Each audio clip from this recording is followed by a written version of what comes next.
त्र्यंबकम यजामहे सुगंधिं पुष्टिवर्धनम् उर्वारुकमिव बन्धनान्मृत्योर्मोक्षये मामृता। ओम त्र्यंबकम यजामहे सुगंधिं पुष्टिवर्धनम् उर्वारुकमिव बन्धनान्मृत्योर्मोक्षये मामृता। ओम त्र्यंबकम यजामहे सुगंधिं पुष्टिवर्धनम् उर्वारुकमिव बन्धनान्मृत्योर्मोक्षये मामृता। देखिए, कमर रखिए सीधी, गर्दन रखिए सीधी, बैठ जाइए कोई भी एक आसन, सुखासन, पद्मासन, सिद्धासन, वज्रासन, जो आपको अच्छा लगे। कमर सीधी रहने से क्या है कि हमारे चक्रों का जो संतुलन है वो ठीक से कायम हो जाता है। चक्र जो मूलाधार चक्र में मूलाधार चक्र में आ जाता है, जो स्वादिष्ठान में स्वादिष्ठान में, जो मणिपुर में मणिपुर में। अच्छा, चक्रों के द्वारा रंगों की रचना होती है। जो 7 धनुष इंद्र धनुष बनता है वो हमारे चक्रों के द्वारा बनता है।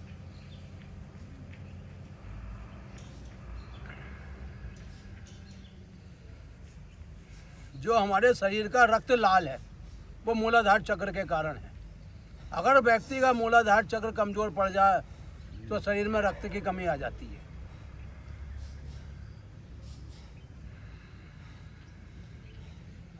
और मूलाधार चक्र का संबंध है पृथ्वी से।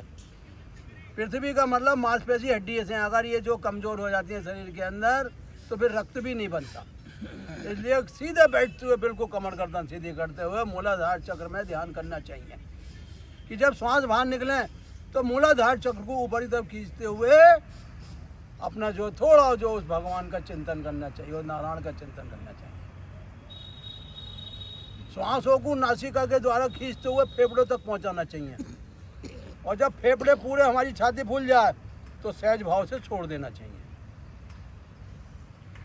यह भस्त्रिका ऐसा प्राणायाम है कि आपके फेफड़े कितने भी कमजोर हो जाएं, कैसी भी शरीर के अंदर पीड़ा हो, भस्त्रिका प्राणायाम करने से वो पीड़ा दूर होती है। इसमें कोई ताकत नहीं लगानी है। जो प्राण वायु जैसे चल रही है वैसी चलेगी, लेकिन क्या है कि इसे सही तरीके से लेना है। मुंह बंद करते हुए रहना है, होठों को भींचते रखना है, नासिका से सांसों को खींच के बाहर से अंदर की तरफ ले जाना है। और जब श्वास अंदर पहुंच जाती है तो आपका मूलाधार चक्र जागृत होने लगता है। उसके अंदर से लाल रंग की किरणें निकलनी चालू हो जाती हैं।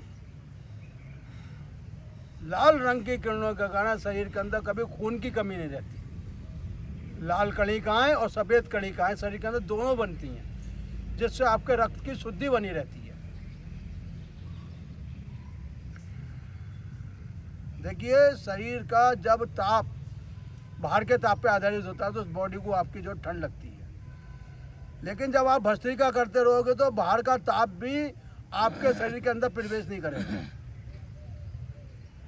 अच्छा, ऐसे जो आपके अंदर जितनी भी बीमारियां, खुजली, एलर्जी, बवासीर, ये सब आपके मूलाधार चक्र के कारण ही होती हैं। और मूलाधार चक्र जब कब चलता है? जब हमारी कमर गर्दन सीधी रहती है। क्योंकि नाड़ियों का शोधन करे बिना मूलाधार चक्र जागृत नहीं हो। नाड़ी का शोधन कैसे होता है कि नासिका के द्वारा सांसों को अंदर गहराई तक पहुंचाना। हर मनुष्य का कर्तव्य है कि सांस को सिर्फ ऊपर लेते हुए अंदर तक धारण करना। आज से आपका मन कहाँ रहता है? मूलाधार चक्र में। और मूलाधार चक्र में आपको पता क्या है? ऐसी शक्ति छुपी हुई है जिसे आज आप करोड़ों जन्मों से नहीं समझ पाए। आप जब सांसों को खींचोगे, आपका सांस इतना खींचेगा कि आपको पता नहीं चलेगा कि आपने आधा मिनट 1 मिनट सांस खींच लिया है। जो आप 1 मिनट में 16 से 18 20 सांस खर्च कर रहे हो, वो सांसों की संख्या कम होते ही आपके अंदर की रोशनी चालू हो जाएगी, प्रकाश चमक जाएगा, शरीर इंद्र धनुष में बदल जाएगा। जहाँ लाल रंग है वहाँ लाल आएगा, जहाँ नारंगी वहाँ नारंगी आएगा, जहाँ पीला वहाँ पीला आएगा, जहाँ हरा वहाँ हरा आएगा, जहाँ नीला वहाँ नीला आएगा, जहाँ बैंगनी है वहाँ बैंगनी आएगा, जहाँ सफ़ेद है वहाँ सफ़ेद आएगा। और 7 रंग कब बनते हैं? जब 7 चक्र हमारे जागृत होते हैं। ज्ञान और अज्ञान जो छुपा है वो आपके अंतःकरण में छुपा हुआ है। ज्ञान कब प्राप्त होता है? जब हम नित्य जो कर्म में लग जाते हैं। एक नित्य स्थान पर बैठ के कर्म करने को ही ज्ञान कहते हैं। अज्ञान किसे कहते हैं? कि कर्म करते हुए भाग जाना, वो अज्ञान की श्रेणी में आ जाता है। जैसे कि हमारी 8 घंटे की नौकरी ऑफिस में होती है तो हमें 8 घंटे वहाँ देने हैं। ऐसी एक घड़ी आधी में पुण्यात तुलसी संगत साथ की हरे कोटि अपराध। यानी एक घड़ी 24 मिनट की होती है। अगर आपने जो है 1 घंटे का ईश्वर को दिया है तो आपके कितना जन्मों को वो सीधा कर सकता है, आप इसका अनुमान भी नहीं लगाता।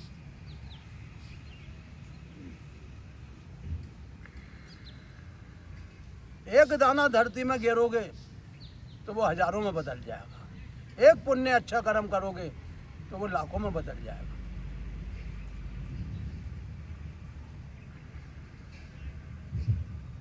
शरीर को कुछ नहीं चाहिए, आपके शरीर को चाहिए शुद्ध प्राणवायु जो नासिका के द्वारा आप अंदर ले सकते। चर्बी कम करने के लिए कुछ नहीं करना, सिर्फ सांसों को बाहर की तरफ धकेलना। कैसे देना है कि जब हम सांसें बाहर खींचते हैं तो पेट अंदर दबना चाहिए। इससे पेट का आपका पाचन सही होता है, और जिसका पाचन सही होता है उसे शरीर के अंदर कोई बात का पित्त नहीं सता सकता, कोई वायु दोष नहीं हो सकता, कोई कंधे की पीड़ा नहीं हो सकती। क्योंकि आपका खाया पिया ही तो नसों में जा रहा है, और नसों में आपके जो दोष पैदा हो रहा है। चाहे सोराइसिस हो, एलर्जी हो, खुजली हो, सब आपके नाभि मंडल से ठीक होएगी। क्योंकि नाभि मंडल का रंग है पीला। तो इंद्रधनुष में भी हम लाल रंग की बात करी, भाई नारंगी पीला रंग। पीला रंग का खत्म हो जाए तो शरीर में पीलिया हो जाता है, लीवर काम नहीं करता है, समझ लीजिए आप।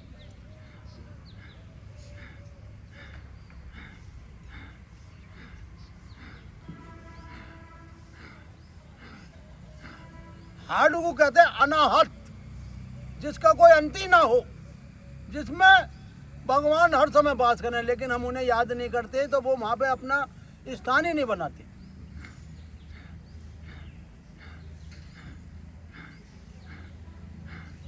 मनुष्य जीवन पाने का लक्ष्य ये है कि आप मनु की आत्मा हो, आप मनु के पुत्र हो,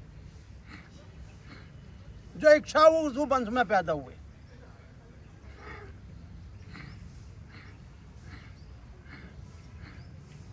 जो आपके सूर्य मंडल को तेज करती है। कश्यप ऋषि ने जो है सूर्य देवता को जन्म दिया है, और आदिति इनकी माता है, समझ लीजिए आप। आदिति के पुत्र हैं सूर्य देव, और वो सब आपके अंदर वास करने हैं, कहीं जाने की जरूरत नहीं है।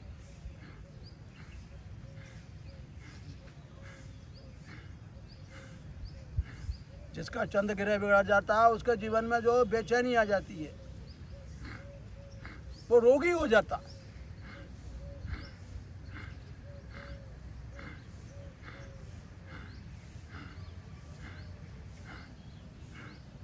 अगर व्यक्ति निश्चय रोज कपालभाति करे, और कैसी भी किडनी की बीमारी है, कैसी भी हार्ट की बीमारी है, समय तो लगेगा, महीना, 2 महीने, 6 महीने, साल, 2 साल, 3 साल भी लग सकते हैं, लेकिन उसकी मृत्यु अपने समय पे ही होगी। क्योंकि शरीर परिवर्तनशील हो जाएगा अंदर ही अंदर, कैसा भी पोस्टेड हो, कैसे भी अंदर जो आपको डॉक्टर कहते कि पोस्टेड अब सही हो, बिल्कुल होएगा अगर आप एक निश्चित समय में बैठ के इस क्रिया को रोज अभ्यास करेंगे। ये नहीं है थोड़ा आराम मिला और छोड़ दिया तो फिर जो बीमारी वहीं कायम हो जाएगी।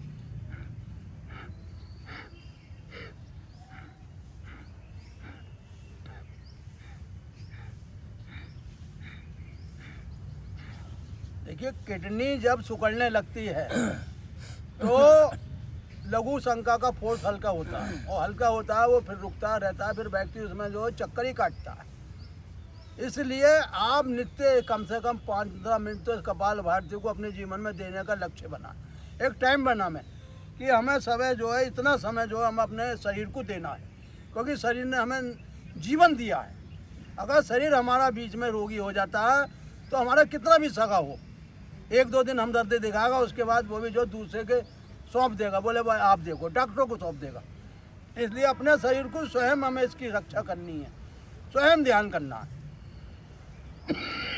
संसार का सुख भी जब मिलेगा जब शरीर हमारे स्वस्थ होगा, नहीं तो शरीर स्वस्थ नहीं होगा, संसार का कोई सुख भोग हम नहीं भोग सकते।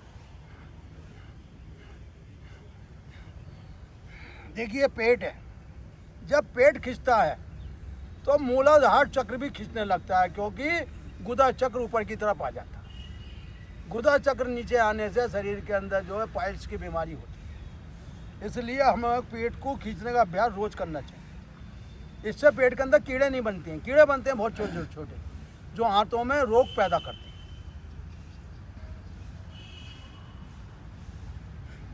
और ये आपकी नाड़ी शक्ति पे आधारित है।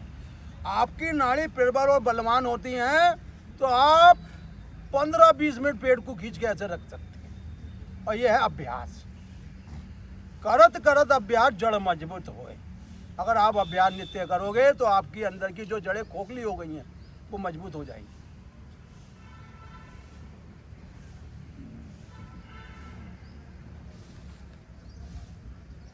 हमारे ऋषि मुनि क्या करते थे? पद्मा आसन में बैठ जाते थे। और आपने देखे होंगे ये जो हम बंद लगा रहे हैं, मूल बंद, उद्यान जल, इन बंद में 10% बातें भी आदमी अपना ले तो कल्याण होगा। देखिए बीमारी नहीं है, बीमारी शरीर का रख रखाव है। हम लोगों ने अपना रख रखाव खराब कर रखा है कि जहाँ देखा आप खाने का ऐसा हिसाब बना में कि एक बार अगर आपके अमावस्या में भोजन चला गए, कोशिश करो 8 घंटे तक कुछ नहीं खाएं, क्योंकि आपके अंदर जो अमावस्या में सेल बनते हैं वो भोजन की जब तक पूर्ण न पहुँचाते, जब तक उस अमावस्या में अदर भोजन नहीं पहुँचाएं आप, चाहे कोई कितना भी आपको जो वो करता रहे। क्योंकि हमारे अंदर जो खाया हुआ है फिर वो अगर पचेगा ही नहीं ना तो वो बीमारियों में परिवर्तित, कैंसर में परिवर्तित, नसों के रोग में परिवर्तित, बात रोग में परिवर्तित। पद्मा आसन लगाने से शरीर निरोग होता है, शरीर के अंदर कांति आती है, शरीर ऊर्जावान बनता है, शरीर बलवान बनता है।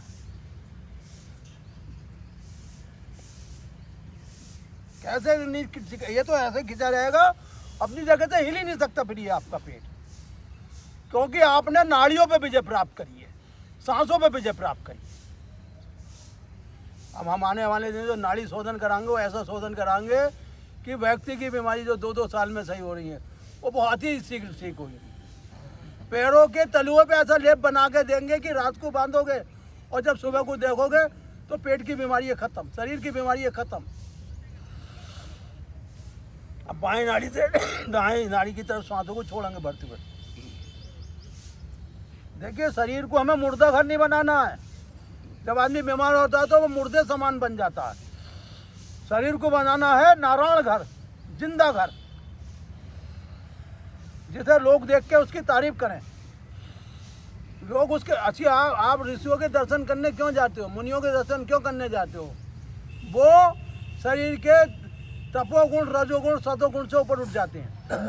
भगवान स्वयं उनके अंदर आगे आगे पैरा लगाते हैं और भगवान की जब किरणें उसमें पड़ती है ना तो दुनिया उनकी तरफ खिंची चली जाती है।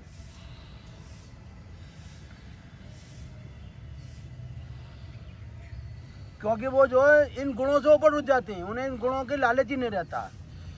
रजोगुण लोभ से भरा हुआ है, तमोगुण नीचे जो है तामसिक गुणों से भरा हुआ है और सतोगुण हमेशा भगवान के चरणों से लगा हुआ है। चरण क्या है? हमारी जीवन शक्ति।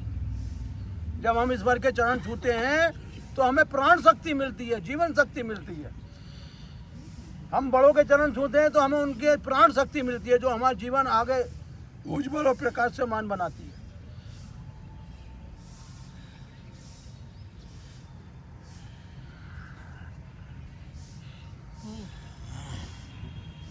पांचों जो देवता हैं जल पृथ्वी आकाश वायु वो चरणों में है और वो उन्हीं चरणों में प्रवेश करते हैं जिन चरणों में हमेशा जो शुद्धता बनी रहती है। वो चरण सदमार्ग की तरफ चलें। कोई कितना भी लालच देता रहे, अगर लालच में फंस गए तो फिर उन्हें आशीर्वाद नहीं मिल सकता।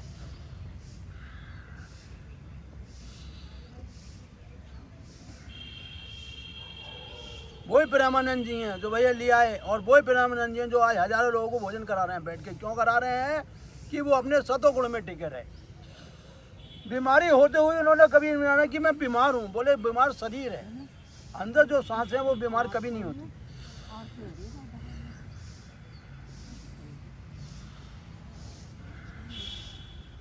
ललन भाई प्राणायाम करो। देखो जो जाना चाहे वो जा सकता है, हमारी तरफ से किसी पर कोई बंधन नहीं है। क्योंकि हम अकेले आए, हमें अकेले जाना, हमें किसी का संग पकड़ने नहीं है। आप भी चाहो तो लल्लन भाई जा सकते हो, बाल्टी रखी है, पैसे रखे हैं। हमारी तरफ से किसी को कोई लेट नहीं होना चाहिए।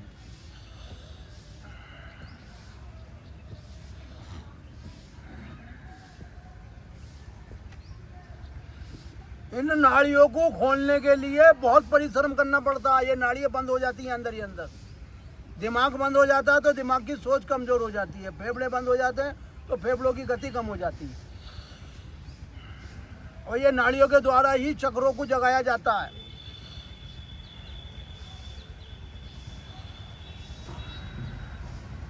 अच्छा, हम जो इस क्रिया में बैठे हैं, ये हठ योग कहलाता है। हठ योग का मतलब यह है कि चंद्र सूर्य नाड़ी को जो अपने बस में कर ले, वो हठ योग में जो पूर्ण तरीके से उतर गया। बहुत कठिन काम है।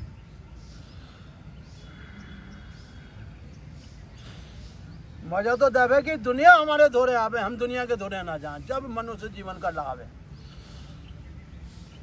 कहते हैं दुनिया से दिल लगा के क्या मिलेगा, काना से दिल लगा के देख ले, सब कुछ मिलेगा। जिसे तू समझे सब अपना, वो है एक सपना, और सपने में जाके तुझे क्या मिलेगा।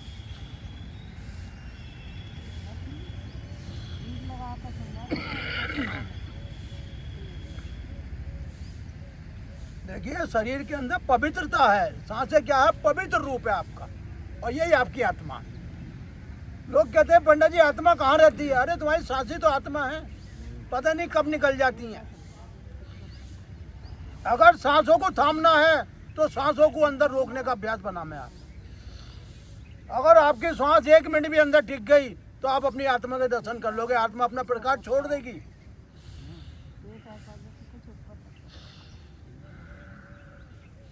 ये जो आपकी नाड़ी है ना, ये तुम्हारे ब्रह्म लोक भी जाती हैं, विष्णु लोक भी जाती हैं, और शिव लोक भी जाती हैं। इन नाड़ी से तीनों लोक की प्राप्ति होती है।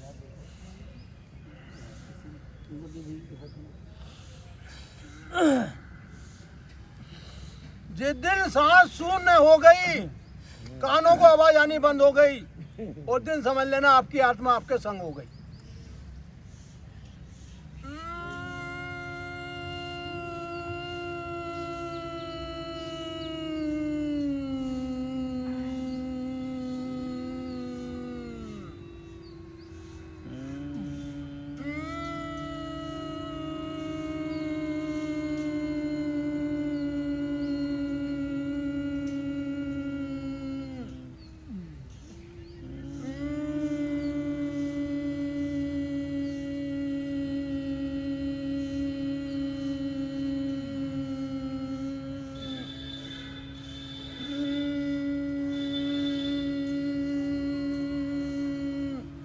राम जी शिव जी की पूजा क्यों करते हैं? वो इसलिए करते हैं कि शिव जी ही उन्हें दूसरा अवतार के लिए प्रेरित करते हैं। जैसे राम गए, द्वापर युग आया, तो शिव जी ने ही उन्हें दूसरा जो कृष्ण का जीवन दिया है। इसलिए एक दूसरे की भक्ति में दोनों लीन रहते हैं। और देखो, शिव जी भी अवतार लेते हैं। कब लेते हैं? भगवान हनुमान जी के रूप में, समझ लीजिए आप। तो वो एक दूसरे की सेवा करने के लिए ही अवतार लेते हैं।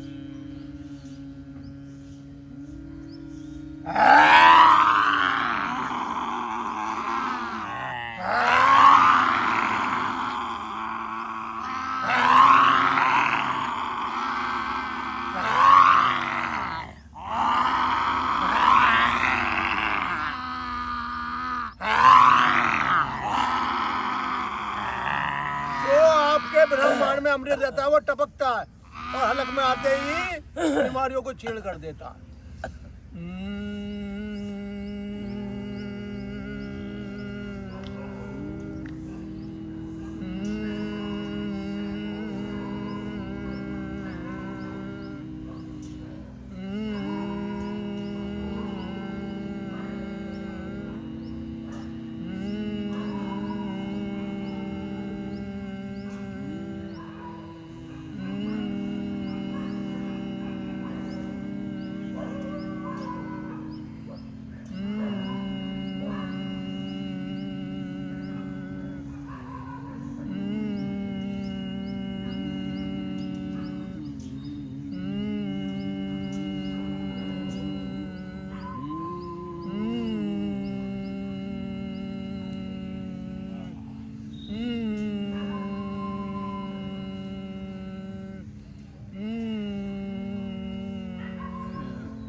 माता नारायण पिता नारायण गुरुवर नारायण नारायण नारायण नारायण नारायण गुरुवर नारायण नारायण नारायण हरि ओम हरि ओम हरि ओम हरि ओम जल नारायण पृथ्वी नारायण जल नारायण पृथ्वी नारायण आकाश नारायण नारायण नारायण वायु नारायण अग्नि नारायण सब कुछ नारायण नारायण नारायण नारायण नारायण श्रीमद नारायण नारायण नारायण हरि ओम हरि ओम हरि ओम हरि ओम सूर्य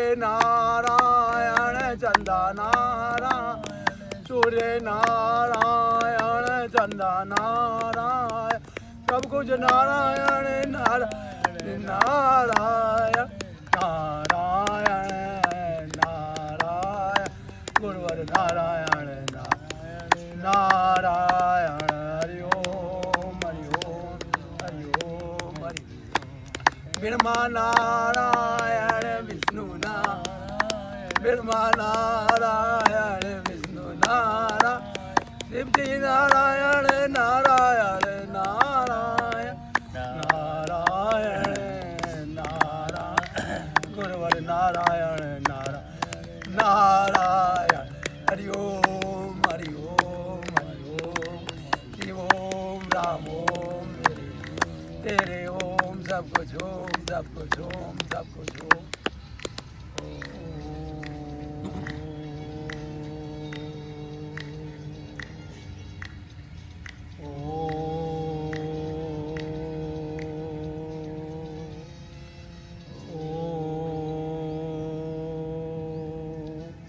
ओम दियो शांति अंतरिक्षम शांति शांति शांति